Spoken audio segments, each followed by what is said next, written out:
시청자 여러분 안녕하십니까? 12월 4일 월요일 굿모닝 YTN 1부 시작합니다. 먼저 주요 뉴스 보고 오겠습니다. 윤석열 대통령이 이르면 오늘 대규모 개각을 단행합니다. 기획재정부와 국토교통부 등 10명 가까운 부처의 수장을 교체할 예정인데 내년 총선에 나서지 않는 관료나 학계, 전문가들로 채울 걸로 보입니다. 시중은행과 이금융권의 신용점수 기준이 오르면서 대출 문턱이 갈수록 높아지고 있습니다. 급전 창구가 막히면서 서민들이 불법 사금융으로 내몰릴 위험이 커졌다는 분석이 나오고 있습니다. 심각한 저출산 여파로 내년 초등학교 입학생이 사상 처음으로 40만 명에 못 미칠 걸로 전망됩니다. 불과 3년 뒤엔 30만 명에도 못 미칠 거란 분석이 나오는데 정부의 대처는 미흡하다는 지적입니다. 아파트에서 90대 외할머니와 30대 손녀가 숨지고 60대인 딸은 의식이 없는 상태로 발견됐습니다. 보일러 배기가스가 실내로 들어오면서 가족이 일산화탄소에 중독된 거로 추정됩니다. 인도네시아에서 가장 활발히 활동하는 무라피 화산이 또 폭발했습니다.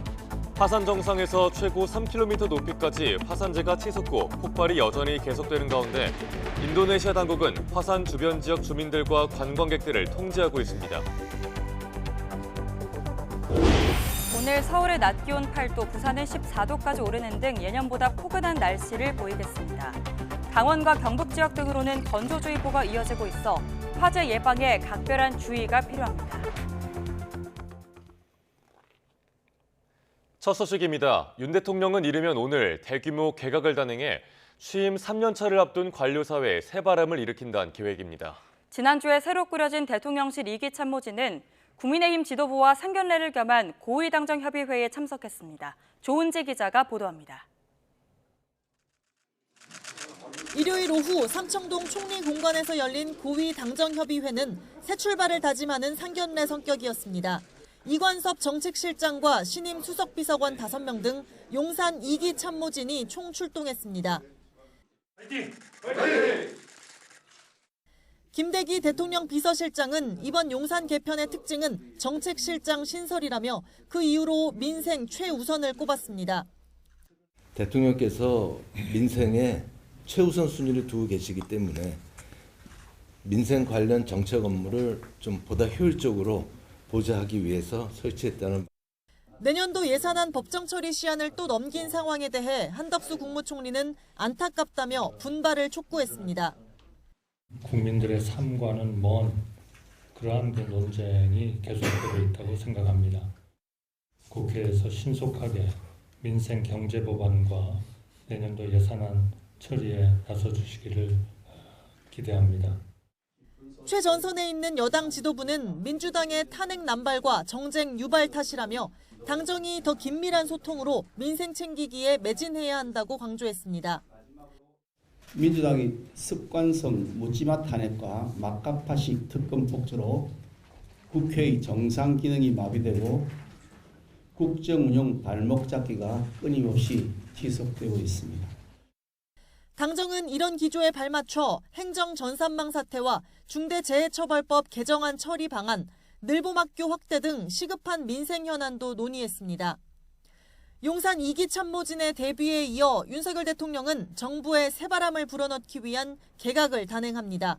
정치인 출신 장관을 내보내는 걸 넘어 어수선한 공직사회 쇄신과 3대 개혁 강력 추진 등을 염두에 두고 10명 가까운 부처의 수장을 교체할 예정입니다. 내년 총선에 나서지 않는 관료나 학계, 전문가들이 내각을 채울 걸로 보입니다. 탄핵안 여파로 공석이 된 방송통신위원장에는 이진숙 전 대전 MBC 사장 등 언론인 출신이 조기에 인선될 가능성이 있습니다. 윤 대통령은 일요일 공식 일정 없이 후보군을 놓고 막판 고심에 들어갔습니다. 취임 3년 차를 앞둔 정권 새 출발 차원 개각인데 검증 속도에 따라 이번 주 2차례로 나누어 발표할 가능성도 있습니다. YTN 조은지입니다. 정부와 여당이 민생 현안을 부각하며 전국 주도권에 고삐를 조이자 민주당은 이른바 쌍특검 처리와 예산안 송구 심사를 고리로 맞불을 놓고 있습니다. 국민의힘은 또 흠집 내기냐며 강하게 반발하고 있어서 연말 전국에 낀 먹구름이 갈수록 짙어지고 있습니다. 김대겸 기자가 보도합니다. 지난 한 달 동안 전국을 집어삼켰던 탄핵 정국이 끝나자마자 민주당은 곧바로 쌍특검 법안 처리를 벼르고 있습니다. 정기국회 종료 전 마지막 본회의인 오는 8일 회의에 대장동 50억 클럽과 김건희 여사 주가 조작 의혹 특검법을 단독으로라도 올리겠다는 겁니다. 야당 입장인 민주당 입장에서는 이 쌍특검을 이 본회의에서 처리하고자 하는 것이 당의 어떤 기조인 것 같고요. 야당의 공세에 국민의힘은 발끈했습니다. 김 여사 관련 의혹은 이미 검찰 수사가 진행 중이고 50억 클럽 특검은 대장동 사건 등 이재명 대표 사법 리스크에 대한 물타기 성격이 짙다고 맞섰습니다. 대장동 사건에 대한 물타기 성격이 강하고요. 도이치모터스 주가 조작 사건은 윤석열 대통령에 대한 정치적 흠집내기에 불과합니다. 법정 처리 시한을 넘겨 3년 연속 지각 예산 5명을 쓴 내년도 정부 예산안 심사도 팽팽한 기싸움만 계속되고 있습니다. 연구개발 예산만 일부 증액할 수 있다는 여당과 재생에너지와 월 3만 원 청년 패스 예산 등 늘릴 부분이 많다는 야당이 여전히 평행선을 달리고 있습니다. 정부 표 예산은 전액 삭감 등 무더기 묻지마 감액하더니 이재명 표 함영 예산 5조 9,360억 원은 단독으로 증액 처리했습니다. 예산안과 민생법안 처리에 앞장서야 할 여당이 예산안과 법안 심사를 막고 있으니 기가 막힙니다. 여야 모두 오는 9일까지인 정기국회 회기 안에 예산안 처리를 마무리 짓겠다는 공감대는 이뤘습니다. 하지만 쌍특검 법안 처리와 해병대 최상병 순직 사건 국정조사 등 갈등의 뇌관이 겹겹이 쌓여 있어서 전망은 그리 밝지 않아 보입니다. YTN 김대겸입니다. 이렇게 여야의 강대강 대치가 이어지는 가운데 내년 총선을 앞두고 각 당의 내부 사정도 복잡합니다. 국민의힘 혁신위는 희생안이 받아들여지지 않으면 조기 해산할 거란 관측에 힘을 얻고 있고 민주당에서는 비명계 이상민 의원이 이재명 체제에 반발하며 탈당했습니다. 조성우 기자가 보도합니다. 국민의힘 지도부는 인유한 혁신위가 6번째 안건으로 공식 의결한 이른바 희생 요구에 여전히 부정적입니다. 당 지도부와 중진, 친윤 의원들의 불출마나 험지 출마 요구는 곧 출범할 공천관리위가 논의할 사안이지 지도부가 다룰 게 아니란 겁니다. 궤도 이탈의 조짐도 좀 보여요. 공관위가 해야 될 업무와 혁신위가 해야 될 역할은 분명 차이가 있는데 지도부 압박을 위해 자신을 공관위원장으로 추천해달라는 인유한 위원장의 카드를 김기현 대표가 단칼에 거절한 것과 맥을 같이 하는 걸로 분석됩니다. 인유한 위원장이 공관위원장이 되기 위한 그런 목표를 가지고 활동했다고 저는 생각하지 않습니다. 인 위원장 요구가 받아들여지지 않으면 동력을 잃은 혁신위는 오는 24일까지인 활동기한보다 일찍 해산할 가능성이 큽니다. 그럴 경우 전권을 주겠다며 혁신위를 띄운 김 대표 체제도 타격을 피하기 어렵다는 관측이 나옵니다. 민주당도 혼란스럽긴 마찬가지입니다. 비이재명계 5선 중진인 이상민 의원이 이재명 대표 체제의 반발에 탈당을 단행했습니다. 이재명 개인정당, 개딸당으로 전락한 민주당에 대한 희망과 꿈을 접지 않을 수 없다고 이유를 밝혔습니다. 앞으로 거취엔 말을 아꼈는데 정치 노선 갈등으로 처음 탈당한 현역 의원인 이 의원은 여당과 제3지대 합류 가능성을 모두 열어두고 있습니다. 당장은 아니더라도 친명 지도부를 비판하며 당의 변화를 요구하는 비주류의 행보에도 영향을 미칠 수 있다는 관측입니다. 저희들은 이미 12월 중순까지 당의 답변을 기다리겠다고 이야기를 했고 또 저희들이 요구하고 있는 부분들에 대한 전체적인 평가들이 또 필요하겠죠. 이 대표 측근인 김용 전 민주연구원 부원장의 1심 실형 선고 이후 이 대표 사법 리스크를 둘러싼 갈등 역시 재점화하는 모습입니다. 일주일에 몇 번씩 이렇게 며칠씩 법원에 가는데 이 일을 어떻게 할까 이런 상태로 총선을 치를 수 있을까 하는 걱정은 당연히 함직하죠.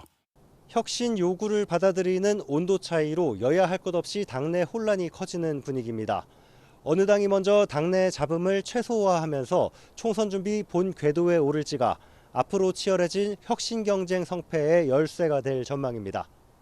YTN 조성호입니다.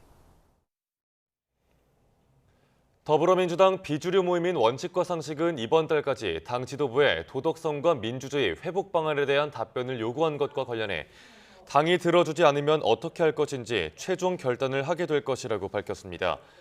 이원욱 의원은 어제 원칙과 상식이 국회에서 진행한 기자간담회에서 정기국회가 끝나고 오는 20일에서 30일 정도의 임시국회가 끝나면 완전히 총선 체제로 전환될 가능성이 크고 자신들도 정치적 일정을 고려해 판단해야 한다며 이같이 말했습니다. 이준석 전 국민의힘 대표가 신당을 만든다고 해도 반윤연대, 이른바 반윤석열 연대는 안 한다고 밝혔습니다. 이 전 대표는 어제 SNS에 올린 글에서 대통령과 정부 잘못을 비판하고 지적하는 건 민주당보다도 잘할 자신이 있지만 신당의 기치가 반윤일 수는 없다며 이같이 적었습니다. 또 신당은 일방주의가 횡행하는 대한민국 정치판에 새로운 다원주의 공간을 차리는 거라며 정치개혁 목표를 가진 사람들과 개혁 연대는 할 수 있다고 설명했습니다. 이재명 더불어민주당 대표의 최측근 김용전 민주연구원 부원장이 불법 정치자금 수수 혐의 등으로 징역 5년을 선고받았죠. 재판 과정에서 돈을 주고받을 때 사파리 재킷을 입고 있었다, 모기에 물렸다 등 관련자들의 구체적 진술이 증거로 채택됐습니다. 또 불법 정치자금이 이 대표의 대선 경선 자금에 사용됐을 가능성까지 재판부가 언급하면서 이 대표는 또다시 사법 리스크에 직면했습니다. 백정규 기자의 보도입니다. 6억 7천만 원 금품 수수 혐의를 인정해 김용 전 민주연구원 부원장에게 유죄 판결을 한 1심 재판부. 핵심 증인인 유동규 전 성남도시개발공사 본부장의 생생한 진술이 결정적 역할을 했습니다. 유 전 본부장은 1차 정치자금 1억 원을 전달할 때 김 전 부원장이 돈이 든 가방을 외투 안으로 옆구리에 낀 채 나갔다고 진술하며 관련 모습을 재현하고 2021년 2억 원을 전달했을 때도 반바지를 입어 모기에 다리가 많이 물렸다고 언급하기도 했습니다. 재판부는 이런 진술이 경험하지 않고는 알 수 없을 정도로 구체적이면서 묘사가 자연스럽다고 판단했습니다. 또 유 전 본부장이 이 같은 증언을 한 과정, 변심 이유도 상세하게 적시했습니다. 유 전 본부장과 김 전 부원장 등은 이재명 대표의 정치적 동지이자 의형제라 할 정도로 친밀한 관계를 유지했지만 유 전 본부장이 심경 변화로 관계를 폐기한 것이라고 평가한 겁니다. 수혜자는 이재명이고 주변인들은 전부 다 이재명을 위한 도구였습니다. 여기에 김 전 본부장이 받은 정치 자금이 이 대표 대선 경선 자금에 사용됐을 가능성도 인정했는데 범행 시기가 대선 경선 조직 구성과 준비 등을 위해 자금이 필요했던 시점이어서 돈이 이 대표 경선 준비 등 정치 활동 비용으로 일정액 소비된 것으로 보인다고 설명했습니다. 재판부의 판단을 종합해보면 주요 사안에 대한 최종 결정권이 이 대표에게 있었다는 점을 시사하고 있는데 대장동 관련 첫 법원 판단이 앞으로 이 대표의 위증 교사와 공직선거법 위반 재판과 수사에도 불리하게 작용할 가능성도 있습니다. 검찰은 혐의가 인정된 불법 정치자금 6억 원이 어디에 쓰였는지와 이 대표가 대장동 수익금 428억 원을 받기로 했다는 이른바 428억 약정 의혹 수사에 집중할 것으로 보이지만 한편으로는 김 전 부원장이 같은 입장을 고수하는 한 이 대표와 대장동 사업의 연결고리를 밝히기는 쉽지 않을 것이란 전망도 나옵니다. YTN 백종규입니다. 20억 원대 기부금을 불법으로 모금한 혐의로 재판에 넘겨진 대통령 탄핵무효 국민저항 총궐기 운동본부 간부들이 2심에서도 유죄를 선고받았습니다. 서울중앙지방법원은 기부금품법과 정치자금법 위반 혐의로 기소된 정광용 박사모 회장에게 1심과 같이 징역 10개월에 집행유예 2년과 벌금 1,500만 원을 선고했습니다.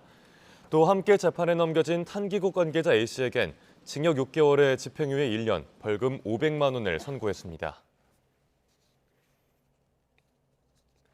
한동훈 법무부 장관이 순직장병의 유족에게 손편지를 보내 위로하며 이중 배상 금지 조항을 담은 국가배상법 개정을 약속했습니다. 법무부는 한 장관이 최근 지난 1997년 2월 군복무 도중 가혹행위 등으로 세상을 등진 조무상병 가족들에게 손편지를 보냈다고 밝혔습니다. 손편지에는 국가배상법 개정안이 반드시 통과되게 할 거라며 누구도 이 개정안을 반대할 수 없을 거란 내용이 담겼습니다. 최근 고물가의 외식과 여가 소비가 위축되면서 서비스업 생산 증가폭이 0%대로 주저앉았습니다. 비교적 안정적인 흐름을 보였던 서비스 분야 소비까지 쪼그라들면서 내수 침체에 대한 우려가 나오고 있습니다. 김선희 기자가 보도합니다. 코로나19 엔데믹 이후 이른바 보복 소비로 반짝했던 서비스 산업이 급격히 위축되고 있습니다. 10월 서비스업 생산은 지난해 같은 기간에 비해 0.8% 증가하는 데 그쳐 32개월 만에 최저 수준을 기록했습니다. 코로나19가 잦아든 이후 비교적 견조한 흐름을 보였던 서비스업 생산은 최근 둔화세가 뚜렷합니다. 지난해 3분기 8.5% 증가하며 정점을 찍은 뒤 빠르게 하락해 지난 2분기 2.3%, 3분기에는 1.9%까지 내려앉았습니다. 특히 숙박과 음식점, 도소매업, 예술과 스포츠, 여가 관련 업종에서 두드러졌습니다. 소득이 줄어들 때, 또 경기가 안 좋을 때 민감하게 떨어지는 경향이 있어요. 그만큼 이 중산층 이하가 그런 소비 지출을 제대로 못하다 보니까 삶의 질이 떨어지고 자영업 경기를 악화시키고 그게 또 돌아와서 경제를 악순환시키는. 최근 계속되고 있는 소비 부진은 고금리와 고물가 영향이 크다는 게 전문가들의 공통된 분석입니다. 가계 실질 소득이 줄고 이자 부담이 늘면서 민간 소비가 크게 줄었다는 겁니다. 여기에 고금리 정책이 예상보다 길어지며 내년까지 소비 위축을 피하기 힘들 것이란 예측이 나오고 있습니다. 2%대 초반으로 이렇게 2%까지 수렴하는 기간을 내년도 말이나 내 25년 초반 정도가 되지 않을까 이렇게 지금 예측치로는 이런 움직임은 코로나19를 힘겹게 버텨낸 음식점과 숙박업 등 자영업자의 직격탄이 되고 있습니다. 소비 위축의 고금리까지 이중고에 시달리는 자영업자의 어려움이 가중되며 내수 침체에 대한 우려가 커지고 있습니다. YTN 김선희입니다. 이번 달 대파 가격이 지난해 같은 기간보다 48% 넘게 오를 것이라는 전망이 나왔습니다. 한국농촌경제연구원은 이번 달 대파 도매 가격이 상품 기준 1kg에 2,700원으로 지난해 같은 달보다 48.5% 오를 것이라고 전망했습니다. 이는 평년 도매 가격인 1,602원과 비교했을 때 68.5원 높습니다. 농경연은 이번 달 초에는 겨울 대파 출하량이 줄면서 가격이 오를 것으로 보인다며 이번 달 중순 이후부터 출하 지역이 확대됨에 따라 도매 가격이 떨어질 것이라고 전망했습니다. 시중은행은 물론 이 금융권까지 대출 문턱이 갈수록 높아지고 있습니다. 신용 점수는 훌쩍 올랐고 대출 한도는 오히려 줄어서 급전이 필요한 서민들은 불법 사금융으로 내몰리고 있습니다. 이영원 기자가 보도합니다. 고신용자임에도 대출 문턱을 못 넘는 경우가 늘고 있습니다. 은행권이 신용대출을 내줄 때 따지는 신용 점수 기준이 갈수록 오르고 있기 때문입니다. 5대 시중은행의 신규 취급액 기준 일반 신용대출 평균 신용점수는 지난해 말보다 하단이 13점, 상단은 24점이나 올랐습니다. 일부 은행의 경우 주택담보대출 상품의 대출 한도까지 낮추기도 했습니다. 이런 상황에 1금융권 대출이 막힌 고신용자가 떠밀려 오면서 2금융권 기준도 덩달아 높아졌습니다. 저축은행 30곳 가운데 신용점수가 500점대인 자주가 대출받을 수 있는 곳은 절반에 불과합니다. 1년 전만 해도 22곳이 가능했던 것과 비교하면 대출받기가 어려워진 겁니다. 실제로 저축은행의 올해 신규 대출 취급액은 급감했습니다. 조달병 많이 들었는데 더 받을 수 있는 여력은 점점 떨어지는 거죠. 차주들 상환 능력이 많이 떨어졌잖아요. 저축은행들 연체도 올라가고 있고. 그러니까 리스크 관리 차원에서 이제 대출 시장이 좀 닫아지고 있는 거죠. 문제는 급전 창구가 막히면서 서민들이 불법 사금융으로 내몰릴 위험이 커졌다는 점입니다. 올해 9월까지 금융감독원에 접수된 불법 사금융 피해 신고는 10,000건이 넘어 지난해 전체 규모와 맞먹습니다. 금융당국이 저신용자에 대한 자금 공급을 당부한 이유입니다. 중저신용자에 대한 자금 공급도 각 은행별 상황에 맞게 소홀함이 없이 이루어질 수 있도록 정부는 이와 함께 내년 상반기까지 불법 사금융 특별 근절 기간을 운영해 서민 피해를 최소화한다는 방침입니다. YTN 이영훈입니다. 내수 소비를 뒷받침하기 위해 내년도 한시적으로 신용카드 소득공제가 확대됩니다. 기획재정부에 따르면 국회 기획재정위원회 세법 심사 과정에서 이와 관련한 세법 개정 조항들이 신설 의결됐습니다. 우선 내년도 신용카드 사용액이 올해 105%를 초과하면 초과분의 10%에 대해 추가로 소득공제가 100만 원 한도에서 적용됩니다. 또 세입자의 주거비 부담을 줄이기 위해 월세 세액공제 한도와 소득 기준도 상향됩니다. 소득 기준은 현행 총급여 7천만 원에서 8천만 원으로 한도액은 현행 연간 월세액 750만 원에서 1,000만 원으로 각각 높아집니다. 여야가 세제 지원을 통해 혼인과 출산을 장려하기로 뜻을 모으면서 내년부터 관련 세액공제가 늘어납니다. 기획재정부와 국회 등에 따르면 내년부터 8세 이상 자녀 2명을 둔 거주자가 받을 수 있는 세액공제액은 35만 원으로 5만 원 더 늘어납니다. 이와 함께 혼인 출산 시 증여재산을 추가로 공제받을 수 있는 제도도 도입돼 혼인신고일 전후로 각 2년 내 직계 존속으로부터 증여받은 재산은 기존 5천만 원 이외에 추가로 1억 원이 공제됩니다. 이달부터 초등학교 취약동지서 발송과 예비 소집이 시작된 가운데 내년 초등학교 입학생이 사상 처음으로 40만 명에 못 미칠 걸로 전망됩니다. 저출산 여파로 학령 인구가 급감하면서 조만간 30만 명 선도 위태롭다는 전망이 나옵니다. 신지원 기자입니다. 이번 달부터 전국 행정복지센터에서 초등학교 입학 예정 아동의 보호자에게 취약 통지서가 발송됩니다. 주민등록 인구를 바탕으로 취약 연령인 6살 아동 인구가 추려지는데 내년에는 사상 처음으로 초등학교 입학생 수가 40만 명 밑으로 내려갈 거라는 전망이 나옵니다. 올해 초등학교 1학년인 2016년생이 40만 6천 명 수준인데 2017년 출생아는 35만 7천여 명으로 40만 명이 채 안 되기 때문입니다.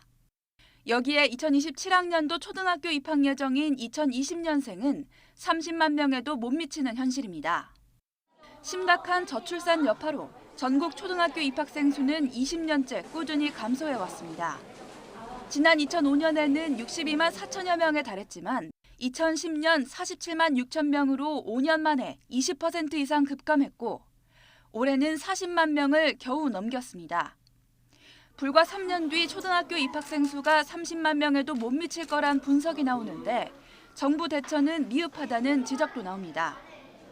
앞서 이주호 교육부 장관이 저출산과 같은 사회 난제 해결을 위한 담당국을 신설하겠다는 뜻을 밝힌 것과 달리 최근 조직 개편안에서는 1년짜리 임시조직에 관련 업무를 맡긴 겁니다.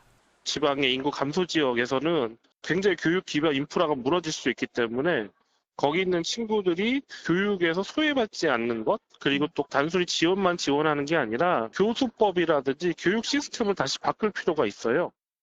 교육부는 예비 소집 결과와 취약 대상 아동의 소재를 확인한 뒤 내년 2월 말쯤 관련 현황을 발표할 예정입니다. YTN 신지원입니다. 태어난 지 6개월밖에 안 된 여자 아기가 아파트 15층에서 던져져 숨졌습니다. 아기 엄마가 부부싸움 뒤 홧김에 저지른 일이었습니다. 나연우 기자입니다. 이른 아침 아파트 건물 앞 화단에서 영아가 숨진 채 발견됐습니다. 생후 6개월밖에 안 된 여자 아기였습니다. 버대기 덮어놓고 펜스를 쳐놔서 우리가 올라가니까는 경찰이 못 오게 하더라고요. 접근하지 마요. 이런 끔찍한 일을 저지른 건 다름 아닌 아기의 엄마였습니다. 부부싸움 뒤 남편이 집 밖으로 나가자 분을 참지 못하고 아기를 15층 창문 밖으로 던졌습니다. 당시 아기 엄마는 술에 취한 상태였습니다. 뒤늦게 집에 온 남편이 이런 상황을 파악하고 경찰에 신고했습니다. 애기 던진다 막 그랬다는 거예요, 전화로. 그래 깜짝 놀래갖고 이제 막 올라가서 보니까 진짜로 창문 열려있고 애기가 없어서 보니까 밖에 떨어졌던 거예요. 경찰은 살인 혐의로 아기 엄마인 25살 A씨를 현행범 체포했습니다. 또 아동 사건은 지방경찰청이 수사한다는 지침에 따라 사건을 광주경찰청으로 보냈습니다. YTN 나연호입니다. 아파트에서 90대 외할머니와 30대 손녀가 숨지고 60대인 딸은 의식이 없는 상태로 발견됐습니다. 보일러 배기가스가 실내로 들어오면서 일가족이 일산화탄소에 중독된 것으로 보입니다. 김종우 기자가 보도합니다. 아파트에서 90대 외할머니와 30대 외손녀가 숨지고 60대인 딸이 의식을 잃은 채 발견된 건 주말 밤입니다. 경찰은 연락이 안 돼 집에 갔더니 문이 잠겨 있었다는 또 다른 가족의 신고를 받고 출동해 이 같은 상황을 확인했습니다. 경찰차가 올라가지고 1시간 넘어서 갔어요. 어제 보니까 사람이 많대요. 키우던 고양이까지 죽은 채 발견됐는데 누군가 침입한 흔적이나 외상 등 범죄 징후는 없었습니다. 해당 세대는 보일러 연통이 있는 외벽에 별도로 가벽이 설치됐는데 경찰 출동 당시 문이 모두 닫혀 있었습니다. 배기가스가 빠져나가지 못하고 실내에 유입된 거로 볼 수 있는 부분입니다. 우리는 일산화탄소 중독으로 보고 있습니다. 보일러가 좀 문제가 있는 것 같아서 그런 것 때문에 그런 걸로 보고 있습니다. 거만이도 가족이 일산화탄소에 중독됐다는 의견을 경찰에 전했습니다.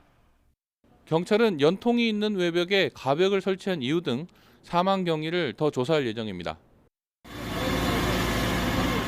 주택 창문 틈으로 연기가 쉴 새 없이 나옵니다. 전북 익산 단독주택에서 불이 난 건 휴일 아침. 불은 40분 만에 꺼졌지만 거동이 불편한 80대 남편이 숨지고 역시 80대인 아내는 얼굴에 화상을 입었습니다. 화재를 신고한 이웃도 대피를 돕다가 손을 다쳤습니다. YTN 김종호입니다.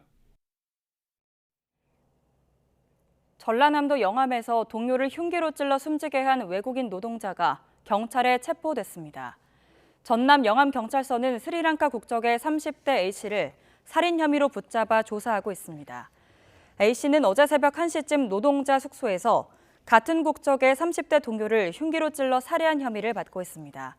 신고를 받고 출동한 경찰은 범행 현장에 있던 A씨를 현행범으로 체포했습니다. 경찰은 A씨가 술을 마신 후 피해자와 다툼을 벌이다가 범행을 저지른 것으로 보고 정확한 사건의 경위를 조사하고 있습니다. 가자지구 북부 지역 대부분을 장악한 이스라엘군이 남부 지역에서 작전이 시작됐음을 알렸습니다. 헤르지 할레비 이스라엘군 참모총장은 남부 지역 사단을 방문한 자리에서 이스라엘군이 가자지구 남부 지역에서 군사작전을 본격화했음을 확인했습니다. 할레비 참모총장은 남부 지역 작전이 북부만큼 강력할 것이라고 덧붙였습니다. 앞서 소셜미디어 등에선 이스라엘군의 탱크가 가자 남부 지역에 진입한 영상이 나돌았습니다. 짧았던 평화의 시간이 끝나고 이스라엘군의 공격이 다시 시작되면서 가자지구에는 또다시 지옥도가 펼쳐지고 있습니다. 공습과 궁핍에 시달리는 가자지구 주민들의 고통스러운 모습, 류재복 기자가 보도합니다. 뽀얀 먼지를 뒤집어 쓴 아이들이 공포를 이기지 못해 울부짖습니다. 폐허 더미를 오가며 발을 동동 구르지만 아무 소용없습니다. 난민촌을 강타한 이스라엘군 공습으로 가족을 잃은 아이들입니다.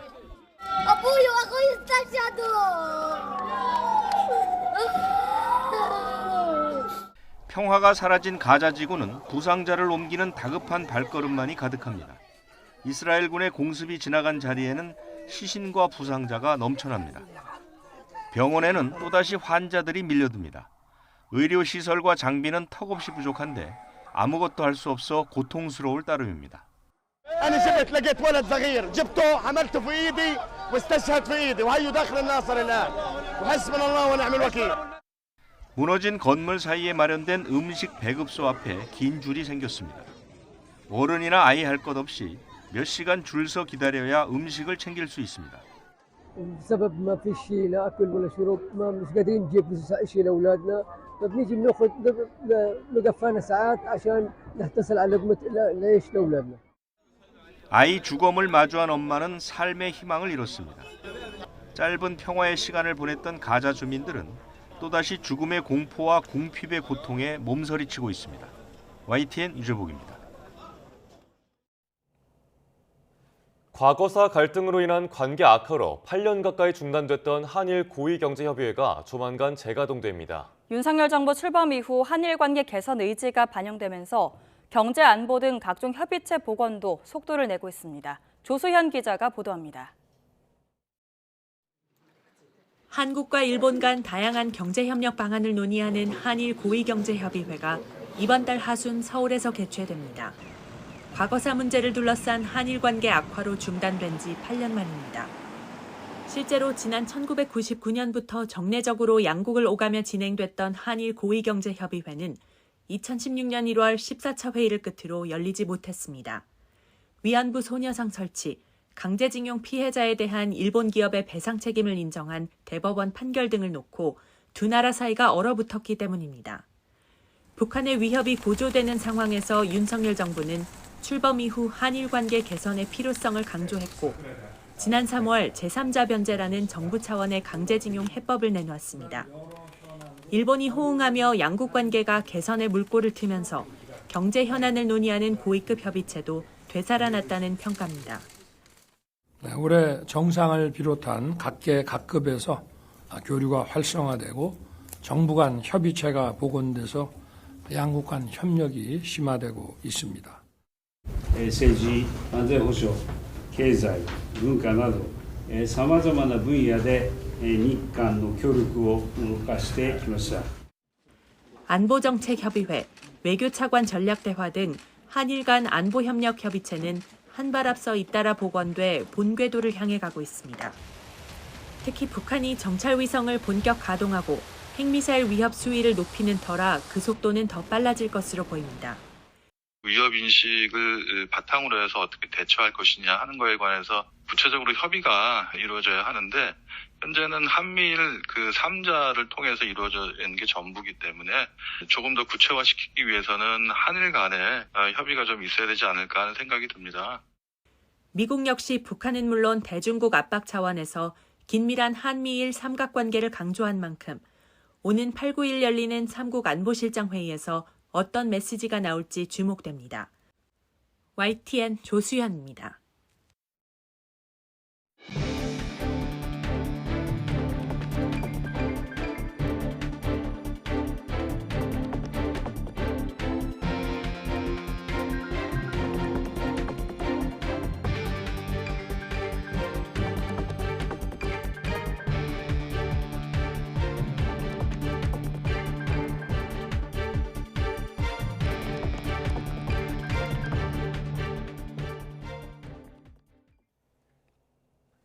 홍콩 주식시장과 연계한 금융투자상품 손실이 수조 원에 달할 거란 전망이 나오면서 금융당국에 접수된 분쟁 조정 신청 건수가 40건이 넘었습니다. 금융감독원은 금융사가 손실 가능성을 충분히 설명하지 않았을 경우를 대비한 배상 기준안 마련을 검토하고 있습니다. 보도에 황보혜경 기자입니다. 재작년 2월 12,000선을 넘었던 홍콩 H지수는 줄곧 하락해 지금은 6,000대를 오가며 반토막 났습니다. 홍콩 H지수에 기반한 주가 연계증권 ELS 관련 손실 규모는 3조 원을 넘을 것으로 추정됩니다. 내년 상반기 만기에 도래하는 ELS 증권 상품의 이제 잔액이 한 8조 4천억 원 정도가 되거든요. 근데 손실이 한 40~50% 이르게 될 것으로 예상이 되기 때문에 한 3조 원 안팎이 되지 않을까.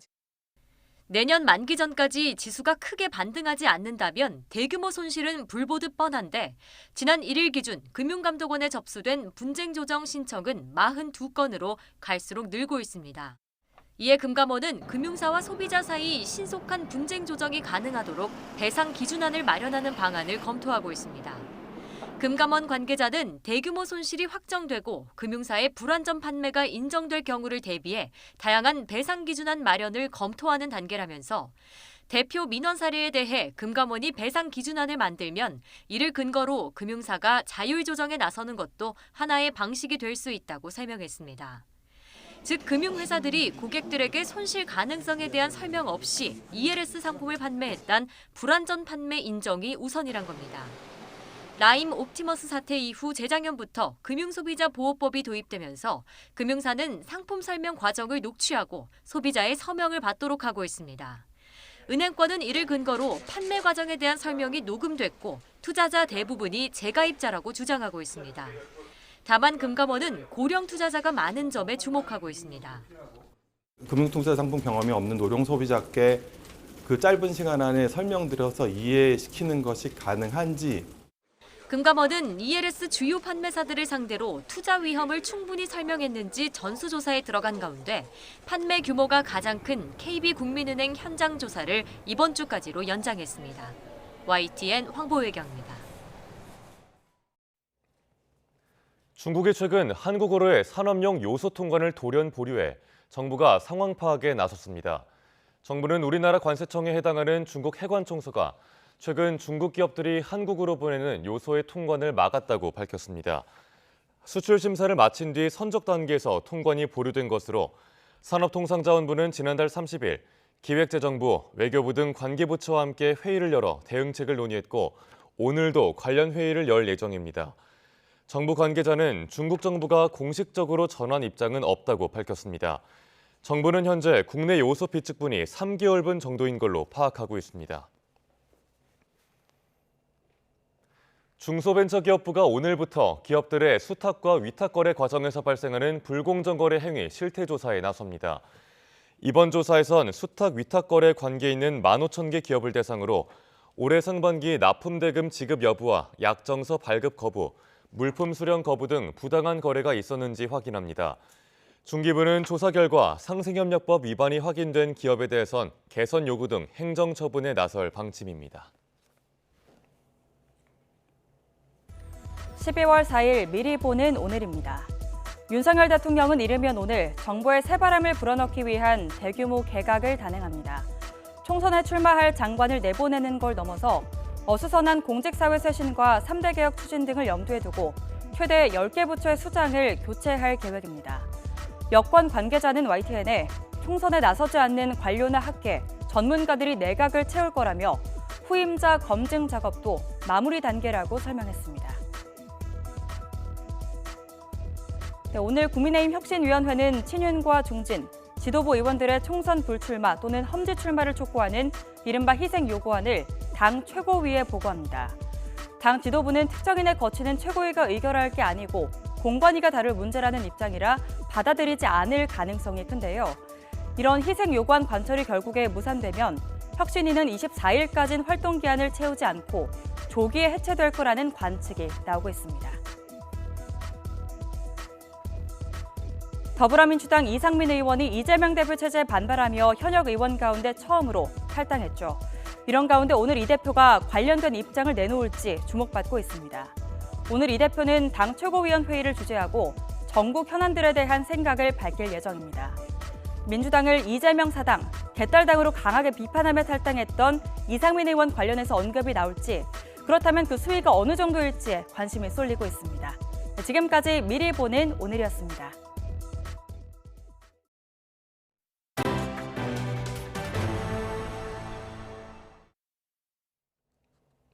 생후 6개월 된 여자 아기를 창문 밖으로 던져 숨지게 한 20대 여성이 경찰에 붙잡혔습니다.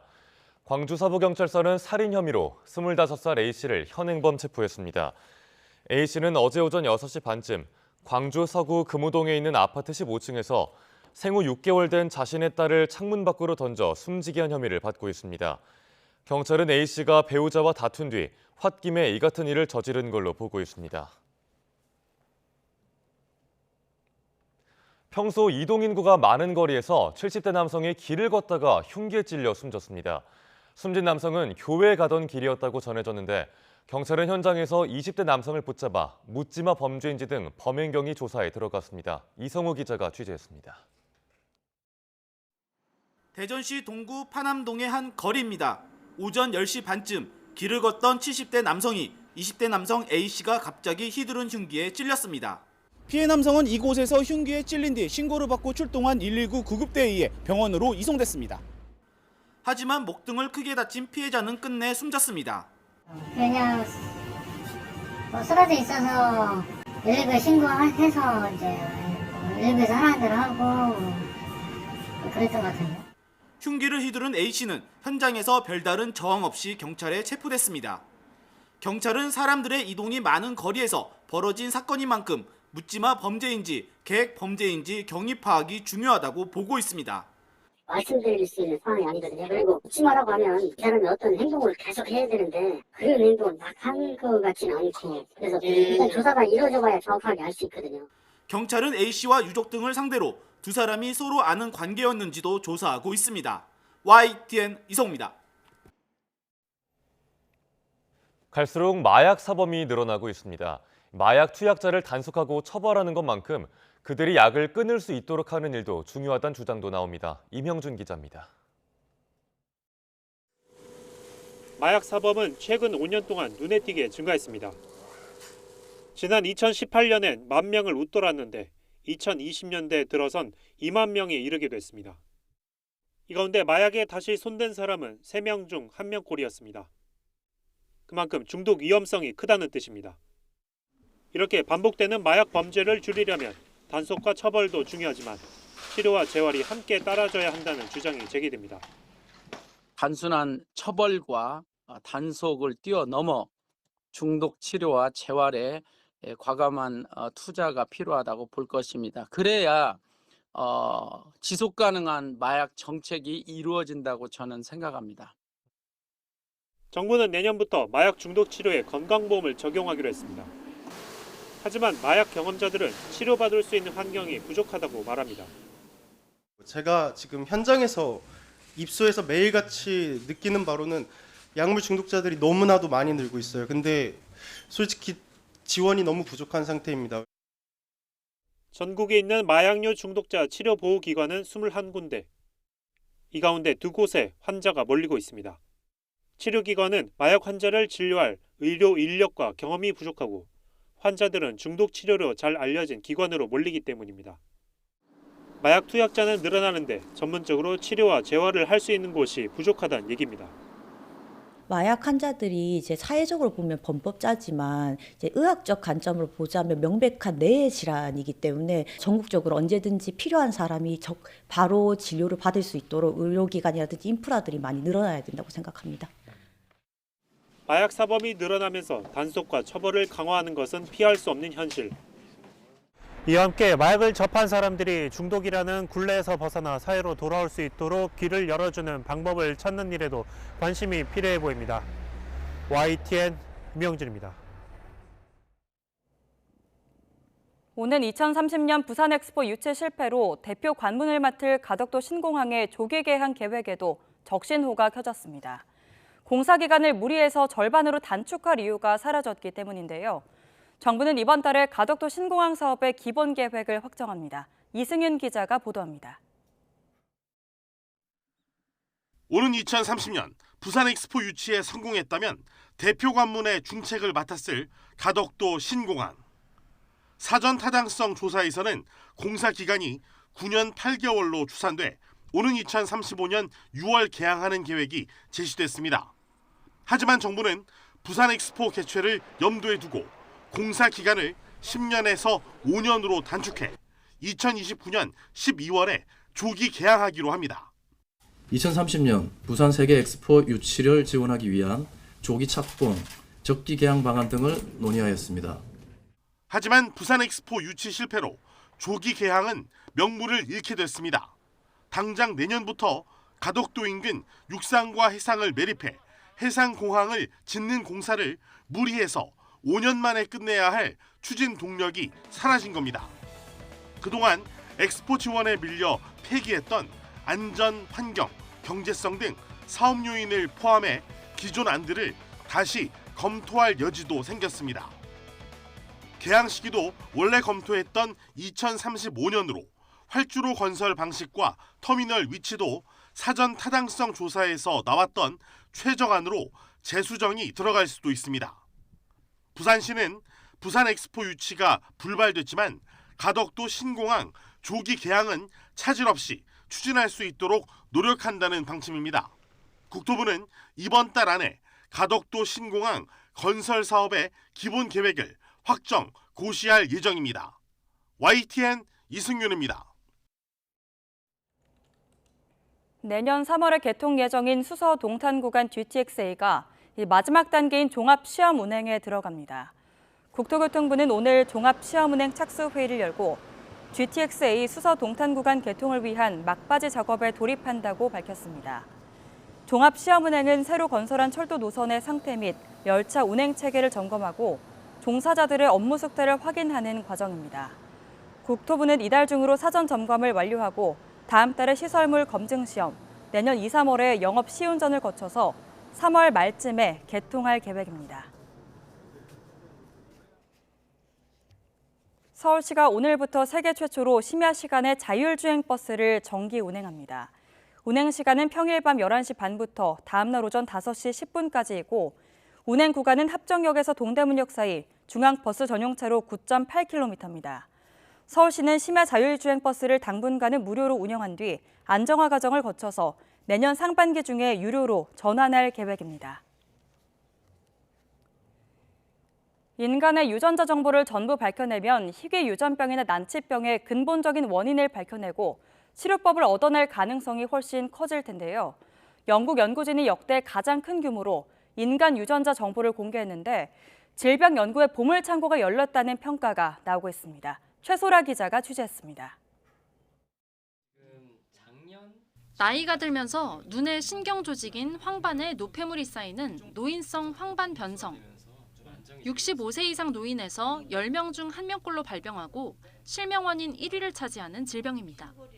이전까진 이렇다 할 치료법이 없었지만 2017년 유전자 가위로 황반 변성의 원인 유전자를 편집해 병을 치료하는 방법이 개발됐습니다.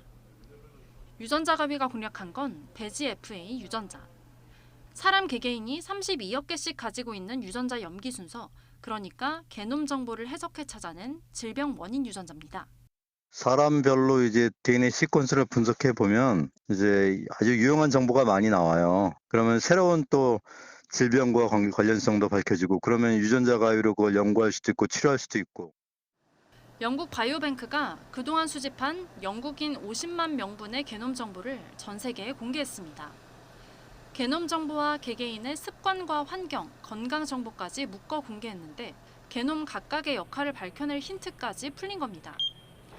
여러 명의 게놈을 대조해 개개인의 유전적 차이 하나하나가 어떤 질병으로 이어지는지 볼 수 있고 질병을 고칠 유전자 가위를 개발할 수도 있습니다. 그야말로 역대 최대 규모의 고급 바이오 정보가 세상에 나온 겁니다. Then it becomes an absolute treasure trove for researchers around the world. So these data will absolutely accelerate those types of treatments where you're actually trying to change the genetic underlying cause of the disease. 이번에 공개된 게놈 정보에는 동양인과 흑인의 게놈 정보 10,000분도 포함되어 있습니다. 한편 한국 고유 게놈 정보를 구축하기 위해 정부는 내년부터 9천억 원을 들여 국민 100만 명의 게놈 정보와 건강 환경 정보를 수집하는 국가 통합 바이오 빅데이터 구축 사업을 추진합니다. YTN 사이언스 최소라입니다. 파키스탄에서 달리던 버스에 총탄이 날아들어 9명이 목숨을 잃었습니다. 필리핀에서는 폭탄이 터져 3명이 사망했고 프랑스에서는 이슬람 극단주의 범행으로 1명이 숨지는 등 지구촌 곳곳이 테러에 신음했습니다. 한현희 기자가 보도합니다. 파키스탄 북부 길기트 발티스탄주 카라코람 고속도로에서 테러가 발생했습니다. 세계에서 두 번째로 높은 산인 K2와 라왈핀디를 오가는 버스에 총격이 쏟아진 겁니다. 총탄을 맞은 버스는 마주오던 대형 트럭과 충돌해 버스 승객과 트럭 운전사 등 9명이 숨지고 25명이 다쳤습니다. आसपास से जो की थी ना जिन साइड खिरिन साइड आसपास रोड के साइड से ही किया है लेकिन बहुत फायर कम नहीं 200-250 फायर 공격 배후를 자처하는 세력은 아직 나타나지 않았지만 파키스탄 당국은 주변국인 아프간 탈레반 등의 테러 가능성에 주목하고 있습니다. 필리핀 남부 민다나오 주립대학교 체육관에서 폭탄이 터졌습니다. 천주교 미사 중간에 폭발이 일어나 최소 3명이 사망하고 9명이 다쳤습니다. 경찰은 이슬람 무장단체의 테러 가능성 등을 염두에 두고 수사하고 있습니다. 테러가 발생한 곳은 과거 이슬람 무장단체가 점령했던 지역으로 정부군과 분리주의 세력 간 무력 충돌이 끊이지 않고 있습니다. We are continuously gathering intel operations so that we will be able to run after the perpetrators of this terroristic attack. 프랑스 파리 시내에서 지나가던 사람들이 무차별적으로 공격을 당했습니다. 괴한은 생강을 가로지르는 비르하켐 다리 부근에서 독일 관광객 1명을 흉기로 찔러 숨지게 하고 도망가다 영국 관광객과 프랑스인을 둔기로 때렸습니다. 용의자는 프랑스인으로 체포되기 전 아랍어로 신은 위대하다라는 말을 외쳤고 가자지구 전쟁 때문에 테러를 저질렀다고 한 것으로 전해졌습니다. Il aurait dit qu'il en avait marre de voir des musulmans mourir. Voilà ce que je sais moi, mais je laisserai évidemment le parquet témoigner de la véracité totale des faits lorsque tous les témoignages auront été recueillis. 프랑스에서는 지난 10월에도 이슬람 극단주의자의 테러로 한 명이 숨져 안전 경보 단계를 최고 수준으로 높인 바 있습니다. YTN 한현입니다. 인도네시아에서 가장 활발히 활동하는 무라피 화산이 현지 시간 3일 또 폭발했습니다. AFP 통신 등에 따르면 인도네시아 중부 자바 족자카르타 인근의 무라피 화산이 3일 오후 2시 54분쯤 폭발했다고 재난당국이 밝혔습니다. 당국은 화산 정상에서 최고 3km 높이까지 화산재가 치솟는 것도 목격됐다고 설명했습니다. 이어 인명피해 등은 아직 보고되지 않았다며 폭발은 지금도 계속되고 있다고 덧붙였습니다. 오늘 아침 출근길에도 영하권 추위가 이어지고 있습니다. 현재 서울 기온은 영하 2.5도로 어제 같은 시각보다 조금 더 낮고요. 찬바람의 체감온도는 이보다 더 낮게 나타나고 있는데요. 하지만 낮 동안에는 서울 기온이 8도까지 오르는 등 예년 기온을 2도가량 웃돌면서 추위가 풀리겠습니다. 오늘은 전국이 대체로 맑다가 점차 구름량만 늘겠습니다. 다만 동해안 지역은 여전히 대기가 무척 메말라 있는데요. 여기에 바람도 약간 강하게 불고 있어 산불 등 화재 사고 위험성이 무척 큽니다. 불씨 관리 철저히 해주시기 바랍니다. 현재 기온 살펴보겠습니다. 현재 서울 기온 영하 2.5도, 대전 영하 3.4도, 울산은 2도를 나타내고 있고요.